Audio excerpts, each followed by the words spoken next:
To describe one's inner experience can feel like a task for Captain Obvious. But if what's described is what's irreversibly perceived past a certain threshold moment, it could have value for a listener who abides in the previous state. But is ignorance bliss? The Buddha described enlightenment as the end of suffering. But what is the consequence of that in real terms? What does a lack of desire do to one's life chances? To end suffering requires an end to the unconscious identification with thought, form, and energy. This construct will resist its dethroning as the decider of reactions. The construct purports to protect the flesh, and its contingencies do typically map out a way to stay alive and prosper. However, it is also the one for whom there is desire, which is suffering. The trip to freedom is, in a sense, a round trip in that the construct is absent in the child before words, but the child has no experience of a different state, no point of reference from which to see that change. And there's an amnesia of states that doesn't exist in the adult. Perhaps it's just the amnesia of the child before words, but the state is also not recalled in addition to the content.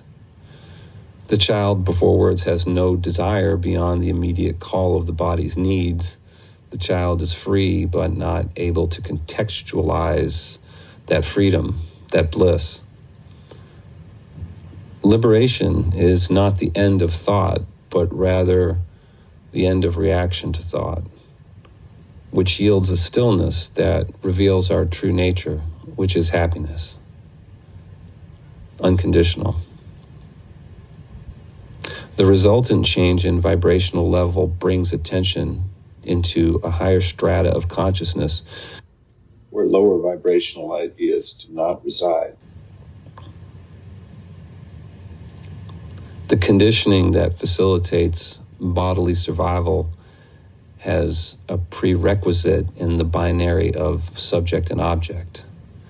The I thought had to arise from the spiritual heart of the child to facilitate relational thinking and be the root of the one who holds skills and is the doer of tasks.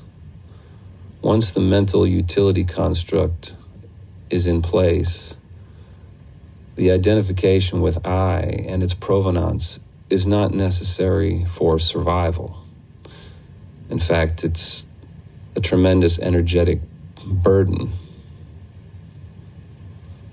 But the persistence of the skills is why enlightened beings are not zombies. So the utility part of the construct can still serve the flesh despite a lack of mental constituent for whom to suffer. And in this lack of suffering, more energy is brought to the task. In his various books, Carlos Castaneda attributed several lessons on the concept of impeccability to his mentor, Don Juan. He also spoke of a predator, an inorganic type of being that feeds on energy. Regardless of whether this being qualifies as a life form according to our criteria, or if it's just a metaphor to describe our inner reality, there is real value in understanding its nature and consequence to our state of being. The phenomena that's attributed to this being is real, and so it matters not whether there's a malevolent intelligence behind it. By definition, it is malevolent intelligence, a movement in consciousness. There was a Star Trek episode, Next Generation, that featured a creature that was the sum total of negative thought and emotion that was exercised from an entire species of beings that had long since left it in exile on a lifeless planet. This is one writer's interpretation of the predator.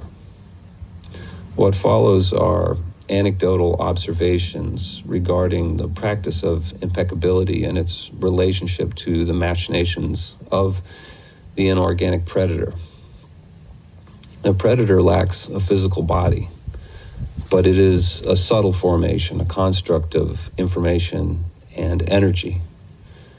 There is a relationship between matter, energy, and concepts. Matter is convertible to energy, like the burning of a log. Energy and matter, moving in concert at the behest of the first cause, generate forms that are able to witness phenomena, and the perception of duality on their part facilitates the survival of their organic forms. Without the spiritual cell wall of perceived self, there is no impetus to pursue sustenance and evade danger. The human being is, as far as we know, the only organic being that not only perceives duality for the purpose of making survival decisions, but also for creating a conceptual self. We're the only ones who suffer from imaginary things versus animals who may suffer but in real time, according to the actual circumstance, or as we torture ourselves with imaginary things.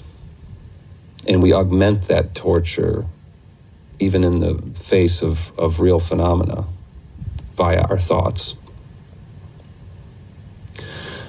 The predator does not want to kill the conceptual self, but co-opt it, digest it, and take its place.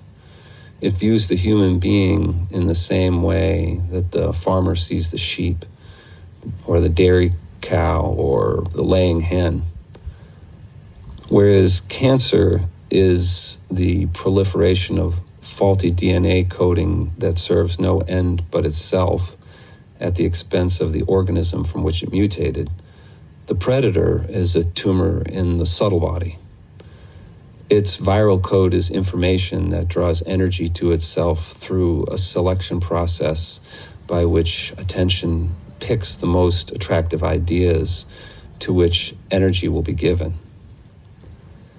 It is the superlatively desirable or terrible thoughts that get attention to pursue or mitigate, respectively. The direction that attention takes is determined by the vibrational level of the energy body. And even the most desirous thoughts cause suffering in that they are not real, but longed for. This is why some people always bring up negative topics. They are panhandling on behalf of the predator. They want the energy that follows your attention, but it needs to be at the predator's vibrational level to consume it.